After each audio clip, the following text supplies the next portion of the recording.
আসসালামু আলাইকুম শিক্ষার্থীরা, সকলে ভালো আছো নিশ্চয়ই। এডুকেয়ার চুয়াডাঙ্গার পক্ষ থেকে সকলকে আইসিটি ক্লাসে স্বাগত জানাচ্ছি।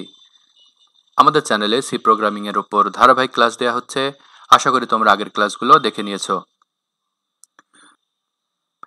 মনে করো কোনটা দ্বারা কি বোঝাচ্ছে আমি পাশে কমেন্ট আকারে লিখে রাখতে চাই। তাহলে এই কাজটা আমরা কিভাবে করব চলো দেখি। তোমরা স্ক্রিনে সি প্রোগ্রামের বেসিক সিনট্যাক্সটা দেখতে পাচ্ছ।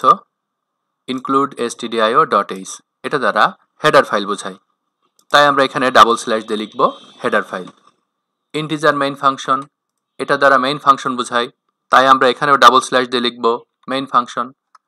আর রিটার্ন 0 দ্বারা বোঝায় প্রোগ্রাম শেষ, তাই এখানেও আমরা ডাবল স্ল্যাশ দিয়ে লিখব প্রোগ্রাম শেষ।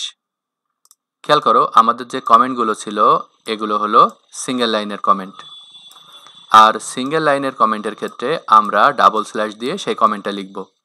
কিন্তু কমেন্টে যদি অনেক কথা বলতে হয়, অর্থাৎ যদি একাধিক লাইনের কমেন্ট লিখতে হয়, তাহলে সেক্ষেত্রে আমরা ডাবল স্ল্যাশের মাঝখানে দুটো স্টার দিয়ে তার মাঝখানে আমাদের সেই কমেন্টটা লিখব। আশা করি বুঝতে পেরেছো।